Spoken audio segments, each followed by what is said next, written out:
Jai Hind everyone, my name is Aman Gupta. I am working as an assistant professor in MC department in Ajay Kumar Garg Engineering College. My subject is cyber security whose subject code is BMC 106. Today I am going to cover these topics, cryptography and also history of cryptography, what are the principles of on which the cryptography is based, that is the principles of cryptography, what are the types of cryptography, and what type of applications that we have gained by using cryptography, and what are the advantages of cryptography. So let's start. First of all, the definition. What is cryptography? So cryptography is the study and practice of techniques for securing the communication. So this is the definition, that we have to secure our communication. That is, in today's era, we have all of us, we are connected in a network through different type of apps, different type of websites. We are connected in a network. So what we communicate with each other, with one another, it is very important that the data we are sharing should be secure. So for this type of security, we need a technique like cryptography. So in the presence of third parties called the adversaries. Adversaries is the third party who want to leak our data or misuse our data. So it deals with developing and analyzing the protocols that prevents malicious third parties from retrieving information that is being shared between two entities, thereby following the various aspects of the information security. So that is the motive of cryptography, to secure our communication. So secure communication, what is secure communication? It refers to the scenario where the message or the data shared between two parties can't be accessed by the adversary or the third party. When two people or two person communicate with each other, then third person should not be able to access that content. So that is called the secure communication. Now in cryptography, adversary is a malicious entity. That is what we discuss in our first slide, that adversary is a third party who want to misuse the details of person, which aims to retrieve precious information or data that undermining the principles of information security. And what are the principles of information security? That is to breach the CIA tried, that is confidentiality, integrity, and availability. So these are the core principles of cryptography. First of all, confidentiality, it refers to the certain rules or guidelines that is executed under confidential agreements. Confidentiality means that when a message is transferred from one person to another, then nobody, no third person can access that message or misuse it. That is to maintain that is called to maintain the confidentiality. Next is the data integrity, and it refers to that maintaining and making sure that the data stays accurate and consistent. Suppose a person A sends a message hello to the person B, then it should be only hello that has been transmitted from this person to this. But if a third person can access this and change the contents to hell, then this is the loss of data integrity. So the content should not be changed or modified. That is called the to maintain the data integrity. Now third one is the authentication. It is the process of making sure that the piece of data being claimed by the user belongs to it. It means the person is authenticated or not. The person who is claimed that I am the user of that data, who is actually being registered to use that data. That is called the authentication. Now, fourth one is the non-repudiation. It refers to the ability that the person who is sending some message or the person who is receiving the message can't deny it, that I am not the same person who is sending this message and I am not the same person who is receiving that message. So, the person or a party associated with a contract or a communication cannot deny the authenticity of their signature. Means he cannot deny that uh, I never sent this type of document. So he can't deny that. That is called the non-repudiation.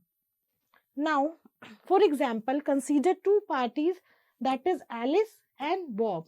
Now, Alice wants to send a message to Bob over a secure channel. So, what happens?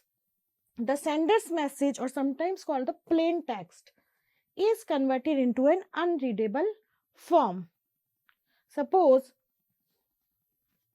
I said A sends a message to B. Suppose he is Alice and he is Bob.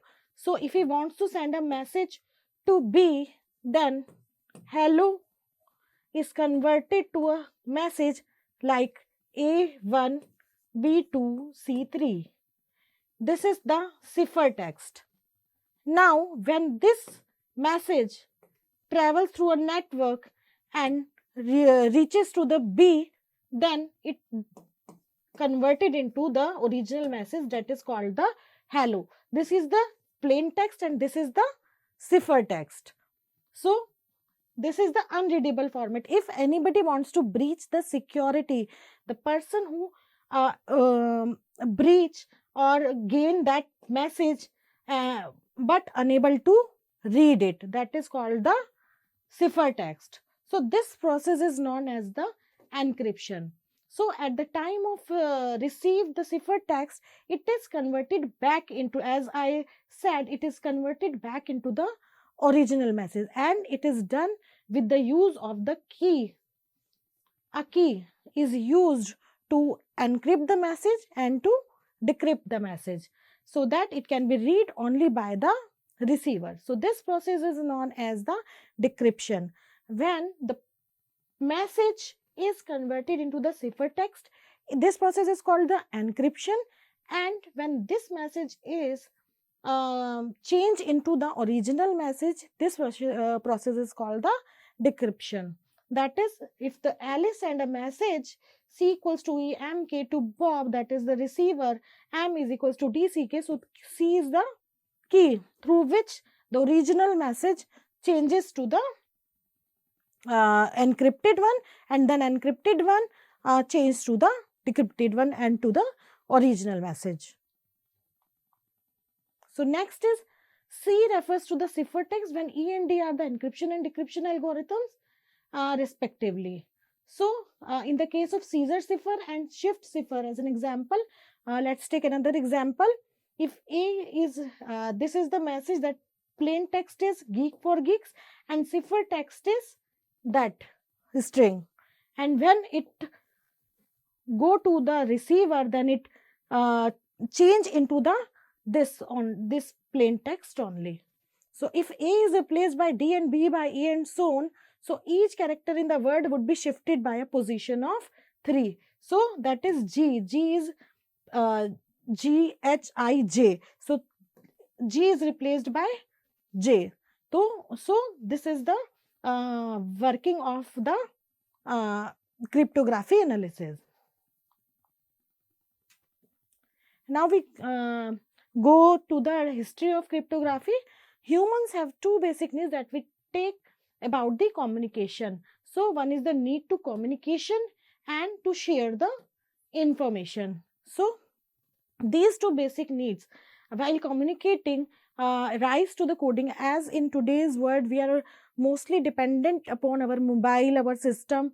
So it is very much important to secure our data. So it is very important to encrypt the message in such a way that only the intended person or the authenticated person should have, could have access to that information or data. So cryptography originated from two Greek words, that is crypto, which means hidden, and graphene, which means the writing. So it is the combination of these two words. Now, what are the principles of cryptography? As we already discussed, the main aim of an organization is to protect the data from the attackers. So we have two type of attacks that attackers can have on our data, that is passive attack or active attack. And what is passive attack? Passive attack are those attack that retrieve information from the system without affecting the system resources. Means in passive attack, the attacker only see the data and not change the data or any type of alteration in data. He is seeing that this message has been gone from this person to this person, at which time he is sending that message, traffic analysis, that is come under the passive attack. And what is active attack? Active attack are those attack that retrieve the system information and it also make changes or alter that data to the system resources and their operations. So in active attack, data has been changed, and in passive attack, it only check the traffic analysis or check the content of the data. So cryptography is a way to protect the information by turning the code or simple message into the secret codes. This helps keep our data like passwords and credit card numbers safe from the thieves. These are the applications. Many online services use cryptography to ensure that messages and transactions remain private. So cryptography supports trust, privacy, and secure communication in the digital world. As we already discussed, the principles, that is first of all confidentiality. So the degree of confidentiality determines the secrecy of the information. That is, no other person can see the data that has been transferred through the network. Next one is authentication. We already discussed that it is a mechanism to identify the user or system has the proper rights or to access that data or not. That is only the authentication. So it ensures that the identity of the person is okay or not to access the information. The authorized person whose identity is registered can prove his identity and also can access the sensitive data. Integrity, we already discussed. The data needs can't be changed when reach to the desired person. It should be the same message or data that has been sent by the sender. Now next one is non-repudiation. It means that denial of the message, that no one can, the sender or the receivers, no one can deny that he or she sent that data. Next one is access control. The principle of access control is determined by the role management, that is rule management and role management. It determines who should access the data. And while rule management comes into the picture, it means that what extent one can access it. So that is the work of the access control. Now next one is the availability. So what is the principle of availability? That when the user requires the data, it should be present.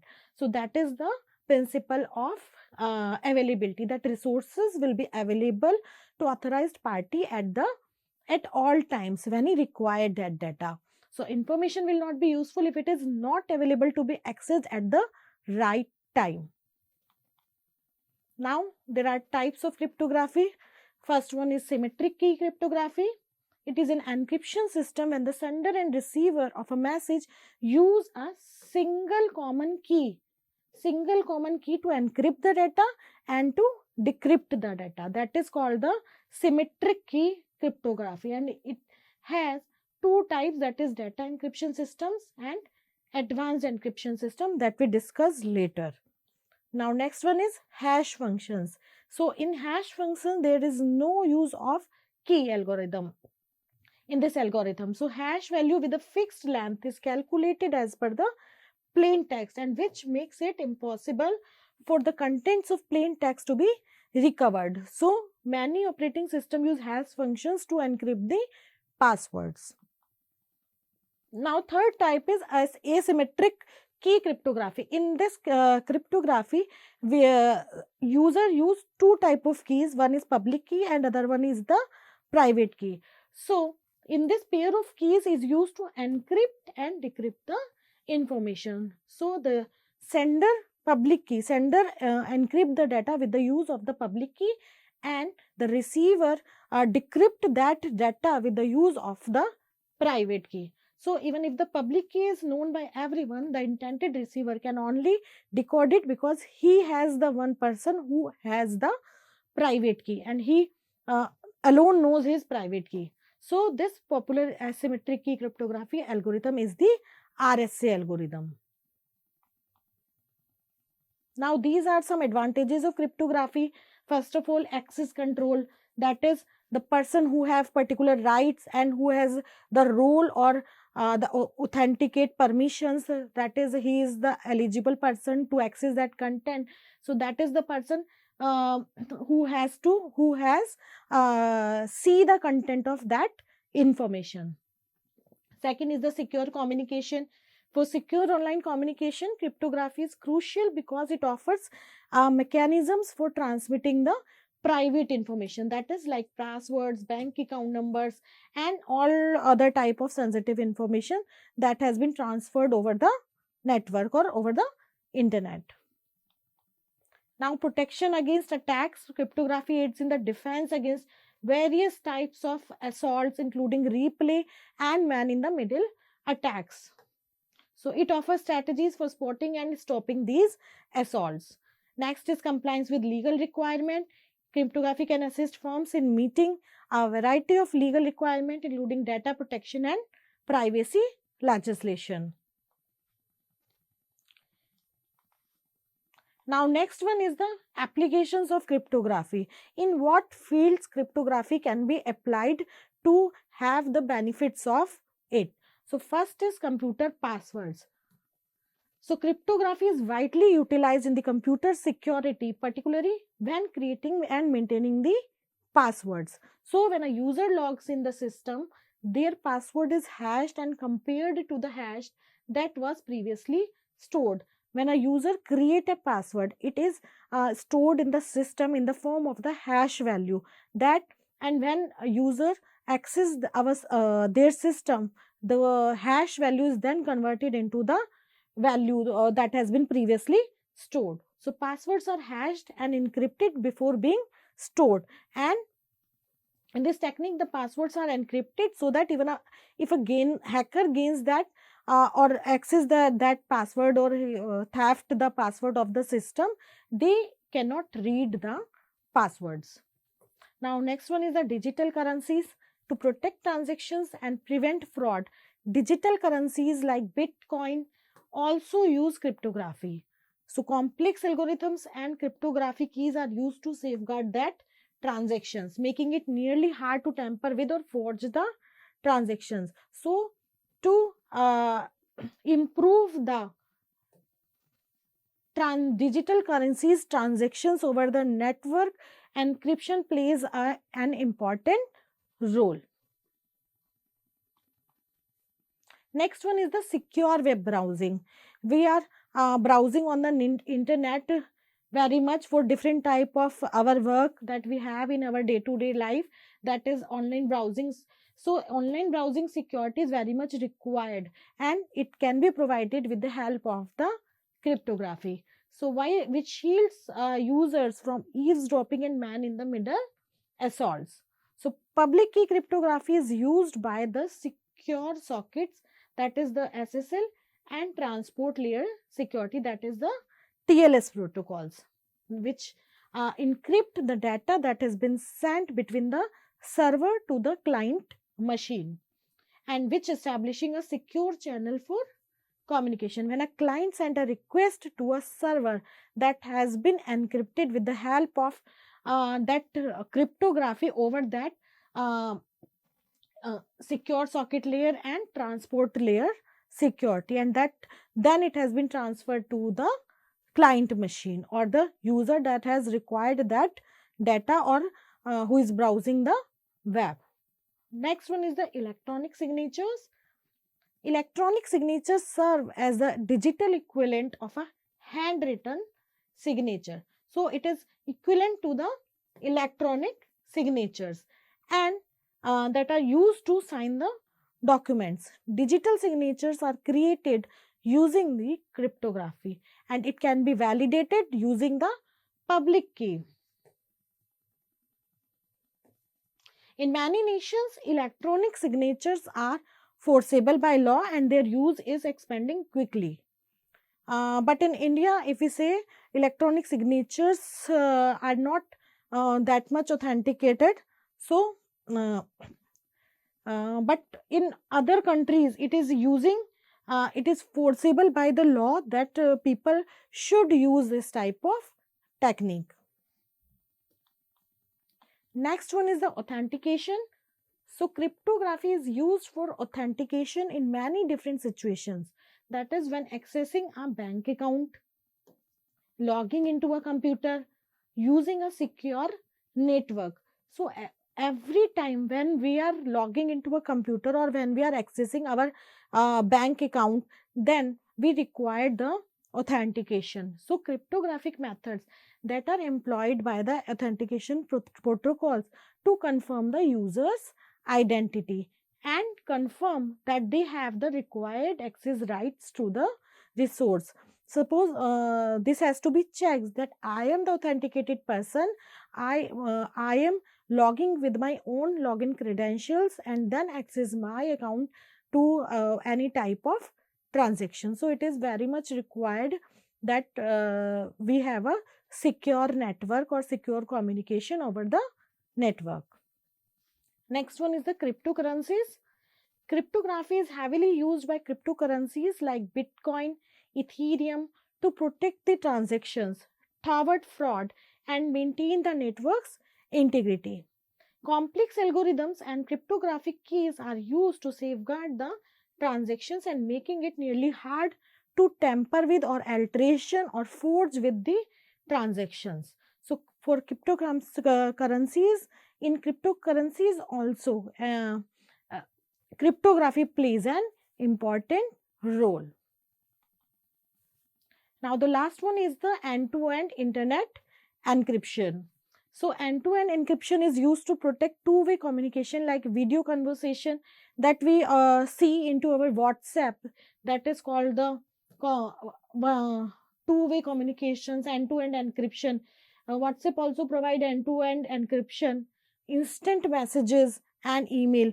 Even if the message is encrypted, it assures that only the intended receivers can read the message. So it is the benefit of it is a benefit of use of the cryptography.